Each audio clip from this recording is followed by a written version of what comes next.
My name is Lisa and I'm 65 years old. I had lived a full life or so.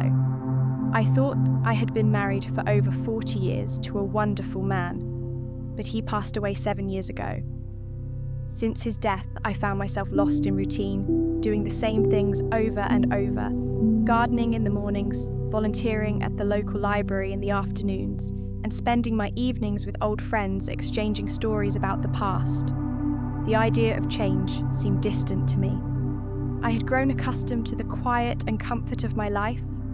I had long convinced myself that the adventures I once dreamed of were behind me. I wasn't the young woman I once was, and the idea of trying something new felt almost frivolous.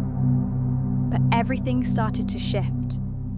One rainy morning, when I decided to finally call someone to fix the leaky pipe in my kitchen, I had tried to fix it myself.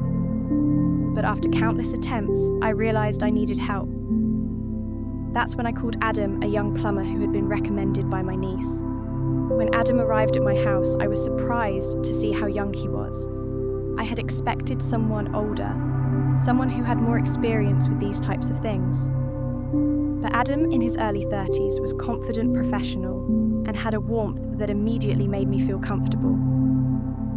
We exchanged pleasantries as he set up his tools, and I couldn't help but notice how easy it was to talk to him. He didn't talk to me like I was some elderly woman. He treated me like an equal. As he worked, we chatted about everything from the weather to our favourite books. I learned that he loved hiking and had recently completed a long trek in the mountains. I admired his adventurous spirit. When he finished fixing the pipe, he didn't rush out the door.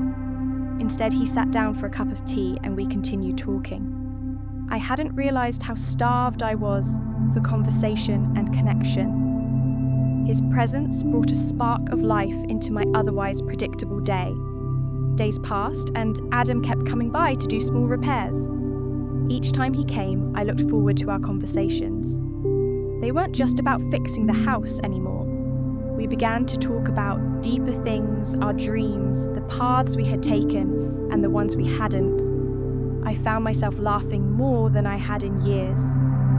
His stories about his childhood and adventures made me reminisce about my own youth, and I started remembering the woman I used to be, full of dreams and aspirations. One evening, Adam invited me to join him on a walk through the nearby park. I hesitated at first. At my age, I thought, should I really be doing this? But something inside me pushed me to go. And so I did. As we walked, I realized how alive I felt. How something as simple as taking a walk with a younger man, someone so full of energy and promise, could fill my heart with joy. For the first time in years, I didn't feel like I was just going through the motions of life. Adam didn't just help fix my house. He helped me fix something within myself. He taught me that it was never too late to experience life's wonders. He showed me that even in my 60s, I could still enjoy new experiences, laugh freely, and dare to dream again. The simple act of spending time with him had rekindled something inside of me, a spark of curiosity and adventure I had long since buried. Over the next few months, I began to change. I started to take better care of myself, paying more attention to my health, taking up painting, something I had always wanted to try. I even took a trip to a small coastal town, something I had put off for years.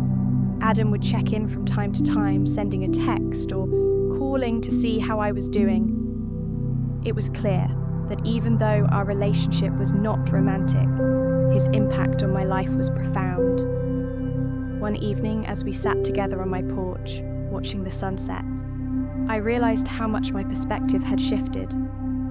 I had spent so many years thinking that my time for adventure had passed, that the best years of my life were behind me. But Adam had shown me that it's never too late to grow, to change, and to live fully. Life was still unfolding, and I was ready to embrace whatever came next. At 65, I was no longer waiting for life to pass me by. I was living it, and I owed it all to the unexpected friendship of a young man who reminded me that change isn't just for the young.